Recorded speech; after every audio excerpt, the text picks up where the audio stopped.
The summer of 1961 arrived in Mercer County, Kansas, without rain. June passed dry. July was worse.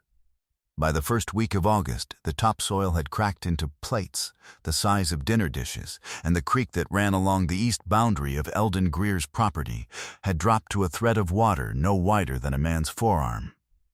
Eldon was 58 years old, had been farming the same 180 acres since 1937. He'd seen dry summers before, 1952, 1956, 1959, and had watched each one take a portion of what he'd built. But 1961 felt different. The weather station in Hutchinson recorded the lowest August rainfall in 31 years. Eldon didn't need the radio to tell him that. He could feel it in the ground when he walked. The wheat was already gone, cut early at 2/3 yield. The corn was the question now, 30 acres of it. Planted in May when the soil moisture looked reasonable. The stalks had come up straight. By the 1st of August, they were curling at the edges, the leaves rolling inward, like paper drying in sun. He walked the corn rows that morning before breakfast, row by row.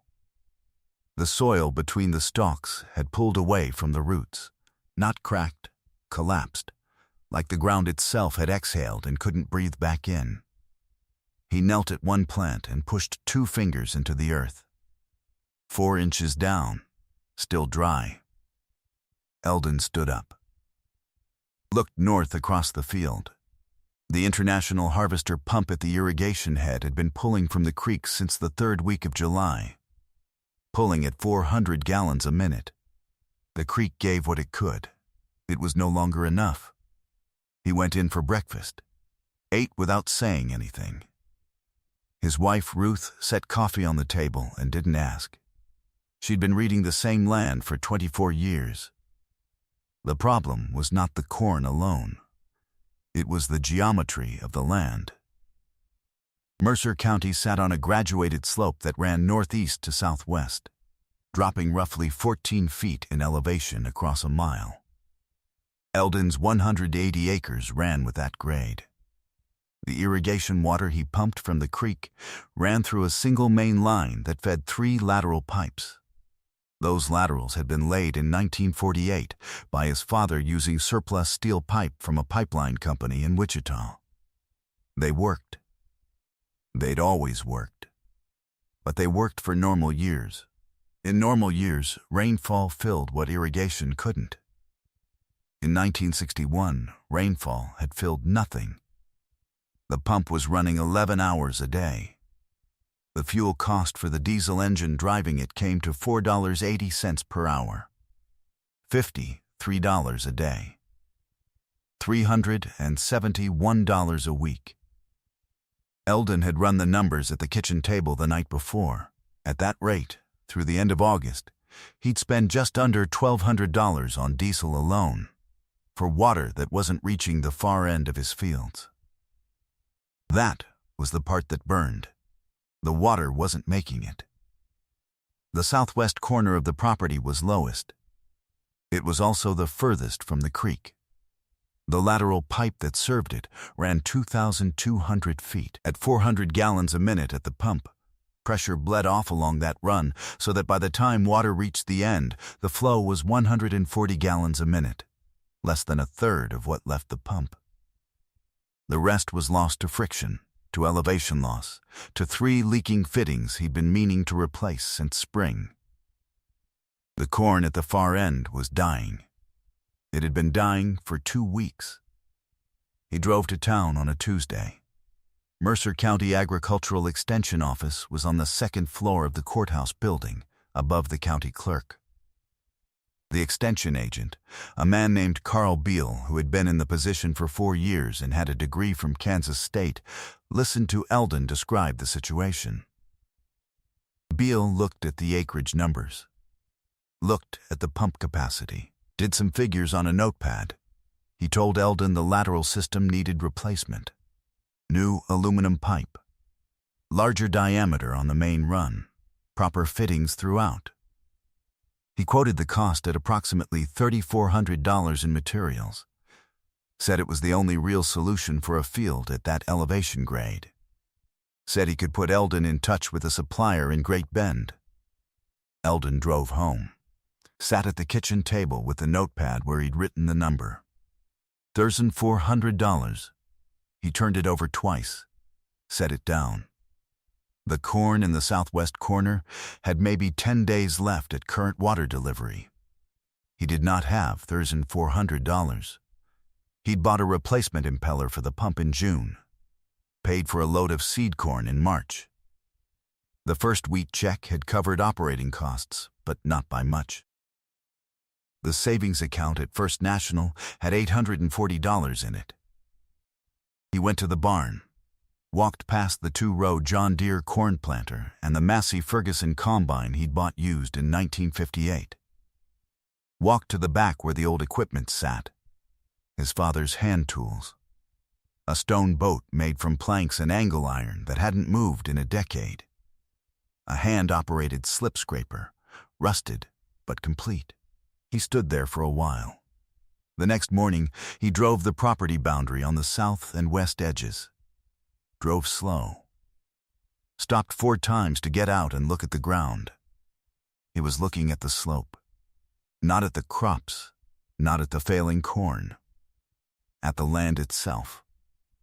The grade that ran southwest.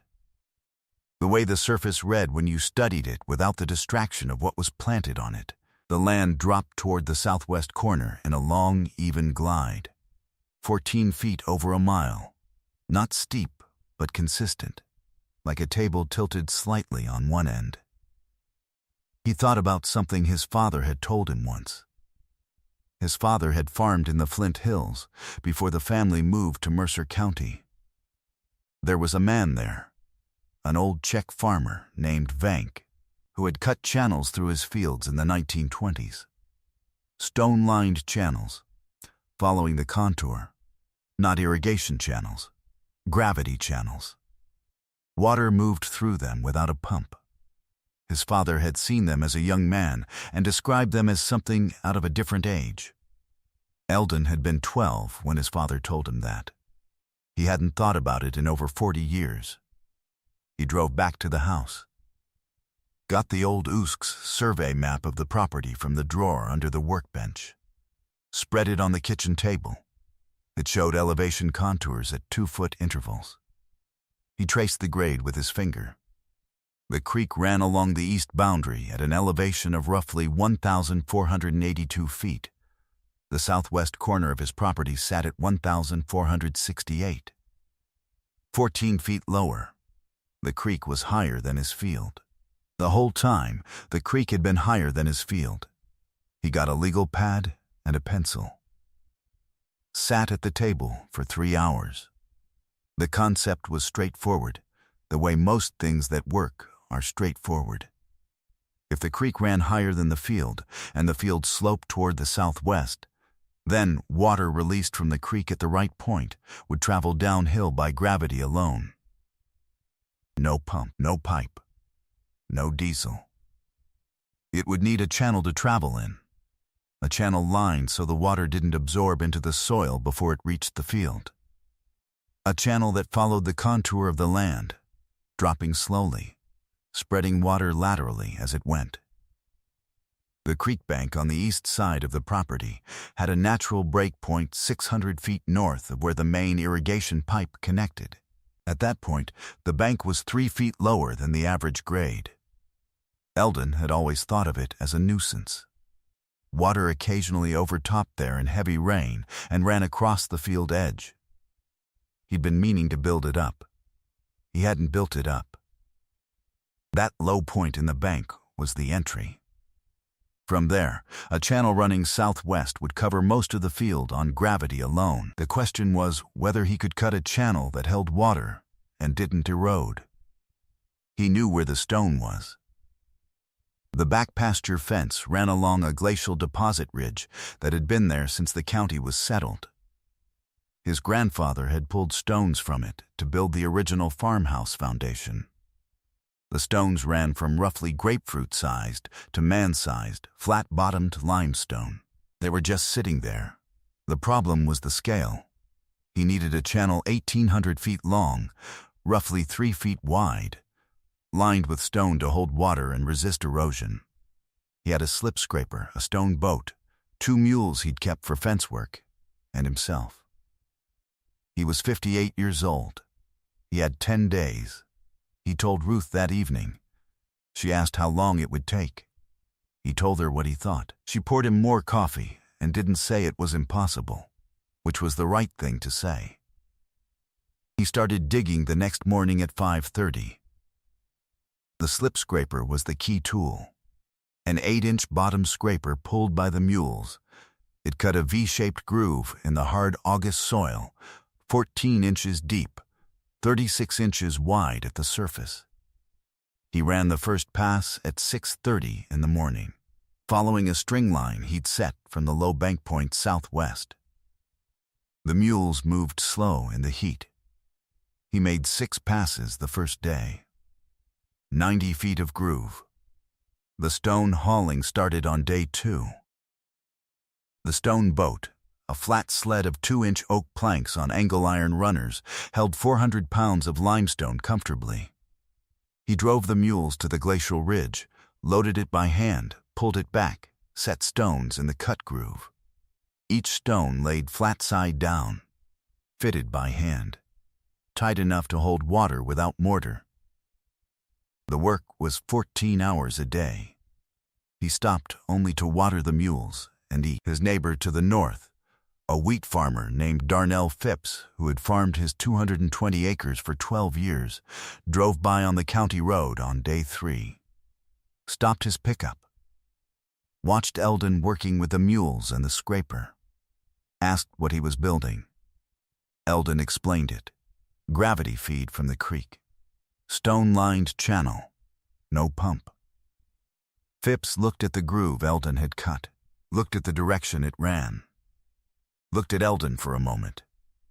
Told him the county extension office would know if something like that worked. Said he'd heard Carl Beal was pretty sharp on irrigation problems. Then he drove on.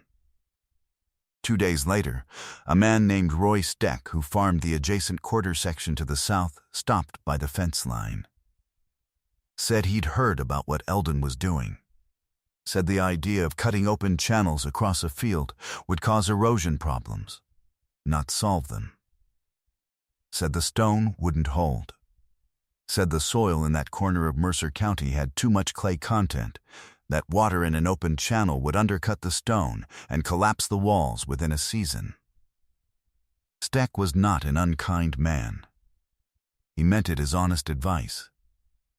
He stood at the fence line for 10 minutes. Then, he went back to his truck. Eldon kept cutting. By day 5, he had 450 feet of groove cut and roughly 200 feet of it stone-lined. His hands were bleeding through the calluses. He was losing ground. He needed to be further along. The corn was failing faster than he'd calculated. The August heat had accelerated the stress. He adjusted the plan. Instead of a continuous lining, he would stone the bottom of the channel and the lower 6 inches of the walls, leave the upper walls bare. Less stone required.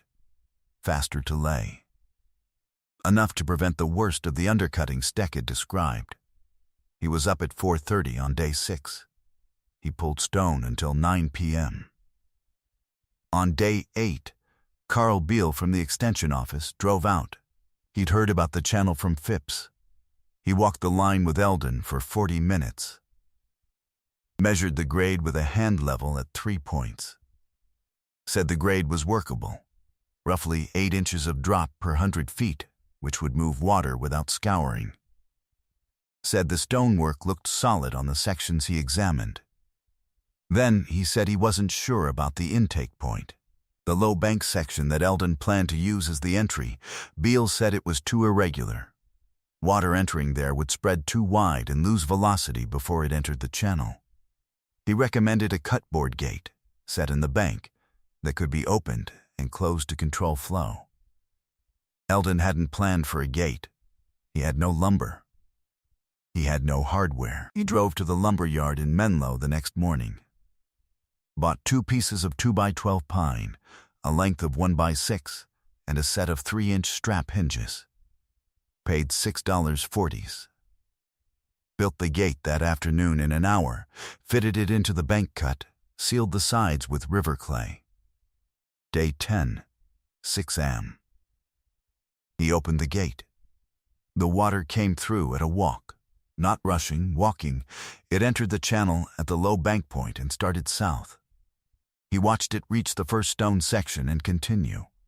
It didn't spread. It followed the groove. It moved with purpose. He walked alongside it.